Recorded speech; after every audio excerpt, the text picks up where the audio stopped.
जो मैं कई महीनों से, कई सालों से जिस प्रोजेक्ट के ऊपर काम कर रहा था, अब वो प्रोजेक्ट सफल होता हुआ नज़र आ रहा है।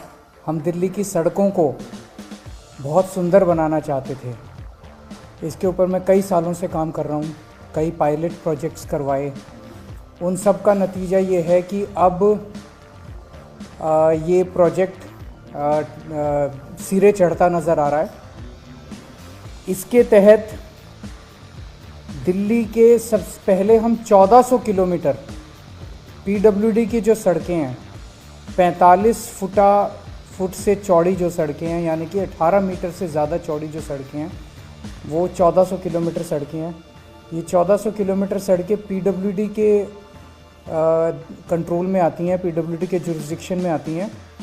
तो पीडब्ल्यूडी की सारी सड़कों को हम सुंदर बनाने जा रहे हैं, रिपेयर करने जा रहे हैं, ठीक करने जा रहे हैं। उस पर क्या क्या काम करने जा रहे हैं वो सब मैं अब आपको बताने जा रहा हूँ। इसमें जितने भी फुटपाथ हैं और जितने भी सेंट्रल वर्ज हैं, आप देखते होंगे कई जगह फुटपाथ के ऊपर एक वो निकला हुआ स्लैब निकला हुआ है, कहीं कर्ब स्टोन निकला हुआ है, टूटे पड़े हैं, सेंट्रल वर्ज टूटे पड़े हैं, पत्थर इधर उधर हुए पड़े हैं। ये सारे रिपेयर किए जाएंगे। मैं शब्द रिपेयर इसलिए कर रहा हूँ क्योंकि सरकारी पैसा लुटाने के लिए अभी तक देखा गया कि एक पत्थर टूटता है तो सारा फुटपाथ बदल देते हैं। हम ये नहीं करने जा रहे। जहाँ एक पत्थर टूटा है वो एक पत्थर को बदलेंगे, जहाँ 10 पत्थर टूटे हैं वह 10 पत्थर को बदलेंगे, रिप्लेस करेंगे पत्थरों को। लेकिन हम पूरे के पूरे पैसा बचाने के लिए सारा फुटपाथ नहीं बदलेंगे। सारे फुटपाथ रिपेयर किए जाएंगे, सेंट्रल वर्ज सारे रिपेयर किए जाएंगे, सारे मैन होल्स जो जो टूटे हुए हैं वो रिपेयर किए जाएंगे, जितने प्री कास्ट स्लैब्स हैं वो टूटे हुए हैं वो रिप्लेस किए जाएंगे, साइनेजेस जितने हैं वो जहाँ जहाँ टूटे हैं वो सारे रिप्लेस किए जाएंगे, खंबे जो जो यहाँ पे सड़कों के ऊपर जो खंबे लगे हुए हैं बिजली के, वो जहाँ जहाँ टूटे हैं उनको ठीक किया जाएगा। जो बिजली काम नहीं कर रही खंभों पे, वो जो जो ख़राब है उसको ठीक किया जाएगा। जितने सबवेज़ हैं, सबवेज़ के अंदर जितनी रेलिंग्स हैं, जितनी लाइटें ख़राब हैं उनको रिपेयर किया जाएगा। जितने फुट ओवर ब्रिजेस टूटे फूटे पड़े हैं उनको रिपेयर किया जाएगा। जितनी साइड में रेलिंग लगी हुई हैं सड़कों की वो टूटी हुई हैं उनको रिपेयर किया जाएगा। और जो स्ट्रीट फर्नीचर टूटा हुआ है उस सारे स्ट्रीट फर्नीचर को रिपेयर किया जाएगा। इसके अलावा जो सड़कें अब हैं उन सड़कों में जितने गड्ढे हैं उनको रिपेयर किया जाएगा। जहाँ सड़कें क्रैक हो गई हैं उनको रिपेयर किया जाएगा। एक बार इनको सबको रिपेयर करने के बाद इन सब चीज़ों को हम उम्मीद करते हैं जिस दिन वर्क ऑर्डर होगा, वर्क ऑर्डर हमें उम्मीद है कि 20 मार्च के आसपास वर्क ऑर्डर हो जाएगा और 1 अप्रैल से काम चालू हो जाएगा।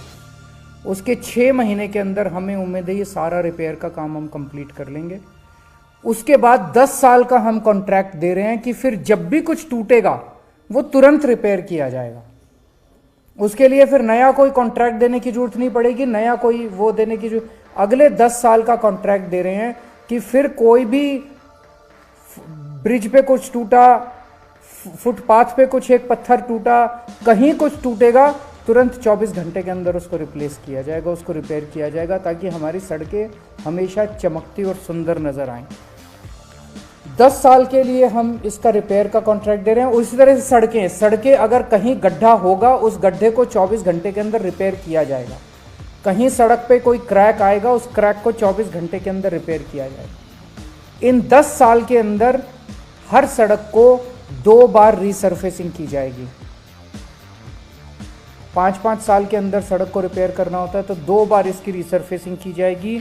और हम देखते हैं कि जितनी पेंटिंग है वो इतनी गंदी हो चुकी होती है। जो सेंटर की लाइन है, जेब्रा क्रॉसिंग है, फुटपाथ की जो पेंट है, तो हर 3-3 महीने के अंदर हमने कुछ किस्म की, जैसे जेब्रा क्रॉसिंग को हम 6-6 महीने में कर देंगे, लेकिन बीच वाली को 3-3 महीने में, कुछ पेंटिंग 3-3 महीने में की जाएगी और कुछ पेंटिंग 6-6 महीने में की जाएगी, ताकि साफ़ सुथरी सड़कें नज़र आएं। इसके बाद डेली हम लोग अपने फुटपाथ को, सड़कों को या तो डेली या हफ्ते में 3 बार वॉश किया जाएगा। और मैकेनिकल स्वीपर से खूब सारी मशीनें हम लोग हायर कर रहे हैं। मैकेनिकल स्वीपिंग की जाएगी और सारी सड़कों को वॉश किया जाएगा और सड़कों के जितने दोनों तरफ पेड़ और पौधे हैं उन सारे पेड़ पौधों को धोया जाएगा, उनको भी धोया जाएगा। तो सड़कों को हफ्ते में 3 बार वॉश किया जाएगा, मैकेनिकल स्वीपिंग की जाएगी। और फुटपाथ को डेली वॉश किया जाएगा, मैकेनिकल स्वीपिंग की जाएगी। डीप स्क्रबिंग की मशीनें लेके आ रहे हैं ताकि जितना उसमें जमा हुआ कचरा है सड़कों के ऊपर उसको भी हम खींच सके। तो डीप स्क्रबिंग की जाएगी। लिटर उठाने के लिए जो कूड़ा सड़कों पे फैला रहता है उसको पिकअप करने के लिए भी मशीनें लाई जा रही हैं। उन मशीनों से सारा मलबा साफ़ किया जाएगा और सारा लिटर साफ़ किया जाएगा। जितनी रेलिंग्स हैं सड़कों के दोनों तरफ उन सारी रेलिंग्स को साफ़ किया जाएगा, उनको धोया जाएगा पानी से। मैकेनिकल स्वीपिंग के लिए हम 100 से ज़्यादा मैकेनाइज्ड रोड स्वीपर्स हायर करने जा रहे हैं। 100 मैकेनाइज्ड रोड स्वीपर्स हायर करने से हमारा अनुमान ये है कि हर दूसरे या हर तीसरे दिन सड़क को साफ़ किया जा सकता है। 150 से ज़्यादा टैंकर्स और स्प्रिंकलर्स हायर किए जा रहे हैं। तो जो पीडब्ल्यूडी की सड़कें हैं 1400 किलोमीटर सड़कें, इन सड़कों के ऊपर इन 150 स्प्रिंकलर से डेली सड़कें धोई जाएंगी और सड़क के दोनों तरफ जो पेड़ पौधे हैं उनको धोया जाएगा। 250 के करीब एंटी स्मॉग गन्स कम स्प्रिंकलर्स को हायर किया जा रहा है। हमारी दिल्ली में 250 वार्ड हैं, 250 मशीनें हायर की जा रही हैं। तो एक वार्ड में एक मशीन दे दी जाएगी। ये उन वार्ड्स के अंदर, जैसे मैंने कहा 150 मशीनें ऊपर हायर कर रहे हैं, वो पीडब्ल्यूडी की सड़कें। जो नॉन पीडब्ल्यूडी की सड़कें हैं, जो छोटी छोटी सड़कें हैं, उनके लिए हम 250 मशीनें हायर कर रहे हैं। वो उन छोटी सड़कों को धोएंगे और उनके दोनों तरफ जो पेड़ पौधे हैं उनको भी धोएंगे। ये भी 10 साल के लिए हम कॉन्ट्रैक्ट देने जा रहे हैं। 10 साल के लिए कंपनीज को धोने के लिए, फुटपाथ और सड़कें धोने के लिए, साफ़ करने के लिए, मैकेनिकल स्वीपिंग के लिए दिया जा रहा है। हमें उम्मीद है लगभग 10,000 किलोलीटर पानी डेली इसके लिए ज़रूरत पड़ेगी दिल्ली की सारी सड़कें और फुटपाथ धोने के लिए। जो जल बोर्ड का जो सीवेज ट्रीटमेंट प्लांट से जो पानी निकलता है, अभी हम उसको यमुना में बहा देते हैं, वो इसके धोने के, सड़कों को धोने के काम आ जाएगा। डेली बेसिस पे सड़कों के दोनों तरफ हम देखते हैं कि पोस्टर, बैनर उलट सुलट गंदी पड़ी हुई है दिल्ली, इसको डेली हटाया जाएगा। जहाँ भी कोई भी पोस्टर बैनर आएगा उसको डेली बेसिस पे उसको हटाया जाएगा। तीसरा, पेड़ पौधे खूब बड़े स्तर पे लगा रहे हैं। जो सेंट्रल वर्ज है, इन सारे सेंट्रल वर्ज पे और सड़क के दोनों ओर जितनी खाली ज़मीन है उसके ऊपर बहुत बड़े स्तर के ऊपर प्लांट्स लगाए जाएंगे। और इसके लिए भी 10 साल का कॉन्ट्रैक्ट दिया जा रहा है। प्लांट्स लगाएंगे, उनको मेंटेन करेंगे, उनकी ट्रिमिंग करेंगे डेली, उनकी वॉशिंग करेंगे, उनको पानी देने का काम, उनको खाद देने का काम और अच्छी मिट्टी वहाँ पे डालने का काम, ताकि ये फले फूले। इसके लिए भी 10 साल का अलग से कॉन्ट्रैक्ट दिया जा रहा है। अगले 10 दिन के अंदर कैबिनेट से ये प्रपोज़ल, सारे के सारे प्रपोज़ल पास हो जाएंगे और 1 अप्रैल से मैं उम्मीद करता हूँ कि ये सारा काम दिल्ली में शुरू हो जाएगा। ये काम तब चलेगा जब इसकी मॉनिटरिंग सख्त होगी। अगर अभी तो हम बड़े प्लान तो बना सकते हैं, तो थर्ड पार्टी मॉनिटरिंग का इसमें वो डाला गया है कि थर्ड पार्टी मॉनिटरिंग करेगी, जिसके ऊपर पास व्हीकल्स होंगे, व्हीकल्स पे कैमरा होंगे। वो लगातार पूरा दिन दिल्ली में कई सारी ऐसी व्हीकल्स चलती रहेंगी और वो कैमरा से वो कैप्चर करती रहेंगी कि कहाँ कितना काम हो रहा है, कितना काम नहीं हो रहा है। और पेमेंट जो है, हैवी पेनल्टीज डाली गई हैं एग्रीमेंट के अंदर कि अगर कहीं किसी भी तरह की कमी नज़र आई तो उस कॉन्ट्रैक्टर के ऊपर हैवी पेनल्टीज डाली जाएंगी। और ये सारा का सारा सिस्टम जो है वो डैशबोर्ड के ऊपर होगा, ताकि रिमोटली सारी इस चीज़ को मॉनिटर किया जा सके। बहुत सख्त सर्विस लेवल वो बनाए गए हैं पैरामीटर्स। उन पैरामीटर्स की कांस्टेंट मॉनिटरिंग होगी। कंप्लेन सिस्टम में एक सेंट्रलाइज्ड कंप्लेन सिस्टम होगा। कोई भी नागरिक भी कंप्लेन कर सकता है अगर किसी भी तरह की कहीं गंदगी नज़र आती है, मिट्टी नज़र आती है, कहीं किसी भी तरह की गड्ढा नज़र आता है, तो वो भी कर सकते हैं। और हमें उम्मीद है, हम चाहते हैं कि बेस्ट से बेस्ट कंपनीज़ इसके अंदर पार्टिसिपेट करें। इसमें खर्चा कितना आएगा? पहले साल में, क्योंकि पहले साल के अंदर कई सारी मशीनें हायर वगैरह वो सब, उन सब मिला के हमें उम्मीद है लगभग 4,500 करोड़ रुपए पहले साल में लगेंगे। और उसके बाद रेकरिंग खर्चा जो होगा साल दर साल वो 2,000 करोड़ रुपए के करीब उम्मीद है कि खर्चा लगेगा। ये पहली चीज़ थी। दूसरी, दिल्ली के ट्रांसपोर्ट सेक्टर में अब बसें भी हमने काफ़ी खरीद ली हैं, मेट्रो भी अच्छी चल रही है। लास्ट माइल कनेक्टिविटी एक बहुत मेजर मुद्दा बना हुआ है। किसी भी नागरिक के लिए लास्ट माइल कनेक्टिविटी और उसकी सेफ्टी लास्ट माइल पे ये बहुत इम्पॉर्टेंट है।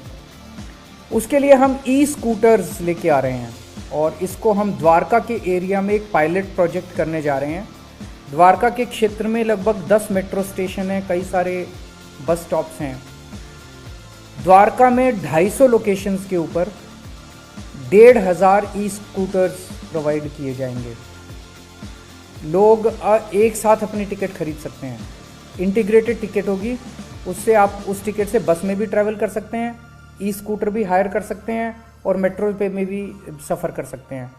तो आपने टिकट खरीदी, उस टिकट से आप 250 लोकेशन से कहीं से भी आप एक स्कूटर पिकअप कर लीजिए। सेल्फ ड्राइविंग है, कोई ड्राइवर नहीं है, आपको ड्राइव करना है। कहीं से भी आप स्कूटर पिकअप कर लीजिए किसी लोकेशन से।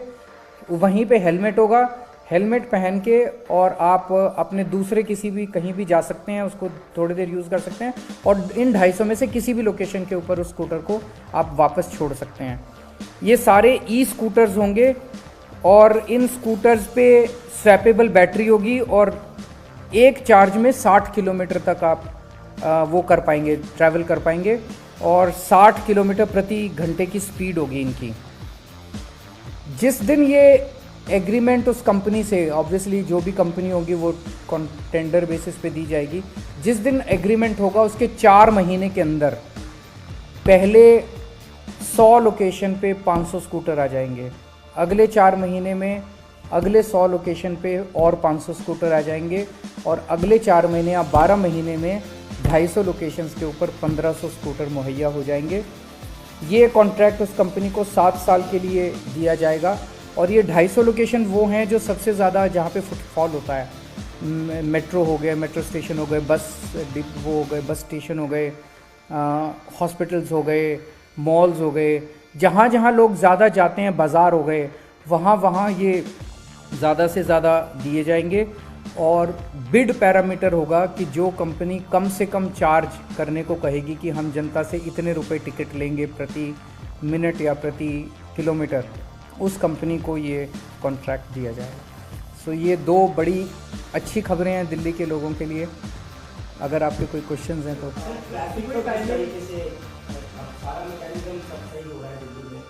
मैं देख रहा हूँ चांदनी चौक की साइड वहाँ 2 तरह की प्रॉब्लम सामने आती है। तो ट्रैफिक के मैकेनिज्म वो बहुत डिस्टर्ब हो जाता है, आपको दिल्ली में ही है, ट्रैफिक बहुत ज़्यादा है। रास्ते में जो डेटा बॉन्ड वगैरह है, मोहल्ले से आपके लोग आते हैं, सफाई करते हैं, मजदूर वगैरह वहाँ भी आते हैं, लेकिन वो नहीं रहता, वो वहीं तक क्रॉस करेंगे। इस तरह का दोनों चीज़, पहला आपने कहा कि ट्रैफिक के लिए जैसे जितना ज़्यादा पब्लिक ट्रांसपोर्ट हम इस्तेमाल करेंगे उतना सड़कों के ऊपर ट्रैफिक कम होगा। अभी तक पब्लिक ट्रांसपोर्ट स्ट्रॉन्ग नहीं था। किसी को कैसे कहें कि भाई तू पब्लिक बस यूज़ कर, किसी को कैसे कहें मेट्रो यूज़ कर, अभी तक बसें ही नहीं थी। अब बसें काफ़ी हो गई है, लगभग 7,500 बसें हो गई हैं। अब मैं सुनता हूँ कि कई बसें खाली जा रही हैं हमारी कई रूट्स के ऊपर, उसको भी हम देख रहे हैं। तो अब अगर लास्ट माइल कनेक्टिविटी भी कर दी हमने सॉल्व, तो हम जनता को थोड़ा प्रेशर डाल के, थोड़ा कैरेट एंड स्टिक पॉलिसी से फोर्स कर सकते हैं कि आप पब्लिक ट्रांसपोर्ट का इस्तेमाल कीजिए। पब्लिक ट्रांसपोर्ट ज़्यादा इस्तेमाल होगा तो ट्रैफिक नेचुरली कम होगा। दूसरा, कई सारे पीडब्ल्यूडी डिपार्टमेंट ने कई सारे पॉइंट्स आइडेंटिफाई किए हैं जो बॉटलनेक्स हैं दिल्ली के ट्रैफिक सिस्टम में। उनके हर पॉइंट का समाधान निकाला जा रहा है कि इसमें अगर यू टर्न बना दें यहाँ पे तो इसका समाधान हो सकता है, यहाँ पे फ्लाईओवर बना दे तो इसका समाधान हो सकता है। तो हर पॉइंट का ट्रैफिक बॉटलनेक्स का, दिल्ली के ट्रैफिक बॉटलनेक्स का अलग से समाधान निकाला जा रहा है। तीसरा, आपने वेगाबॉन्ड्स का कहा। दिल्ली में अब नाइट शेल्टर्स बहुत अच्छे हैं। तो ये सारे समाज की जिम्मेदारी है। जैसे मैं जब एनजीओ में काम किया करता था, कई बार मेरे को याद है मैं रात को निकल जाता था, जो लोग सड़क पे सो रहे होते थे उनको हम प्यार से बहला के फुसला के अपनी गाड़ी में बिठा के उनको नाइट शेल्टर्स में ले जाते थे। ये हम लोगों को, समाज को, पूरे समाज को करना होगा कि ऐसे जितने लोग हैं जो सड़क पे सो रहे हैं, होमलेस हैं, बहुत गरीब हैं, उन लोगों को अगर हम किसी तरह से प्रेरित कर सकें, हम भी करेंगे, बहुत सारी एनजीओज़ की भी मदद लेंगे, सरकार भी करेगी, लेकिन नाइट शेल्टर्स की कमी नहीं है। तो ये हम सबको मिलकर इसका समाधान निकालना पड़ेगा।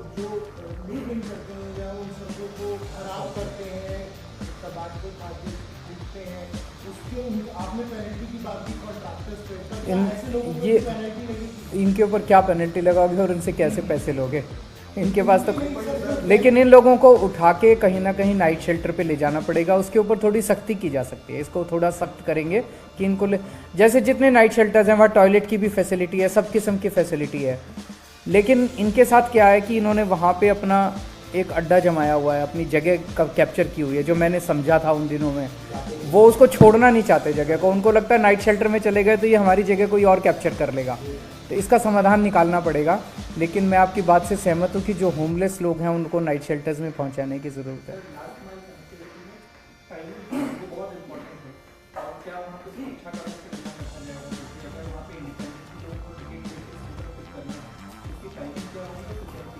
टाइमिंग तो वर्कआउट की जा सकती है, वो एक बारी की, पर उसमें कोई बहुत ज़्यादा दिक्कत नहीं है, कभी भी वो ले सकते हैं। मैं अभी ऑफ द कफ बोल रहा हूँ, लेकिन 24 घंटे भी हो सकता है, वो कभी भी जैसे लिया जा सकता है। मैं बता दूंगा, मैं इसका वर्कआउट जैसे भी होगा मैं बता दूंगा।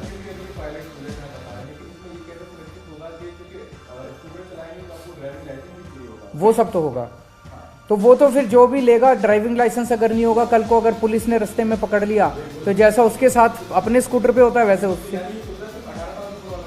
नेचुरली वो सारे ट्रैफिक के नियम तो लागू होंगे। नहीं, इस एक्सपेरिमेंट के बाद अगर ये सक्सेसफुल होता है, ये पायलट प्रोजेक्ट है, तो पूरी दिल्ली में इसको कर देंगे। मैं उनका शुक्रिया अदा करता हूँ कि उन्होंने मुलाकात के लिए बुलाया। कल मैं पंजाब गया हुआ था, पहले से डिसाइडेड था प्रोग्राम। अब जब भी अगला टाइम वो देंगे हम जाएंगे।